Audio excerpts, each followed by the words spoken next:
ఈరోజు నేను చేసిన వంట అండి ఆనపకాయ నూపిండి. ఇది చాలా ఆరోగ్యానికి మంచిదండి. ఈ నూపిండి కానీ నూపప్పు కొంచెం తీసుకోవడం, ఓ 2 ఎండుమిరపకాయలు వేసి దోరగా వేయించుకోవడం, సిమ్లో పెట్టి వేయించుకోవాలి. నూపప్పు తొందరగా మాడిపోతుంది. చల్లారాక మిక్సీ చేసేసుకోవడం. ఆనపకాయ ఉడకబెట్టేసి తీసేసుకుని మినపప్పు, ఆవాలు, జీలకర్ర, పోపు, ఈ నూపొడిలో కారం ఉంటుంది కాబట్టి అది సరిపోతుంది. కరివేపాకు వేసి పోపు వేగాక ఈ ఆనపకాయ ముక్కలు వేసేసి నూపొడి ఒక 4 చెంచాలు వేసుకోవాలి.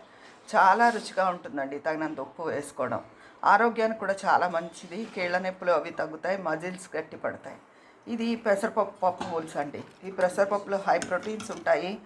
పెసరకట్టు కాదు, చింతపండు, చిన్న బెల్లం ముక్క అన్నీ వేసి చేసిన పులుసు. పోపు పెట్టేసుకోవడం, ఇంగు పోపు.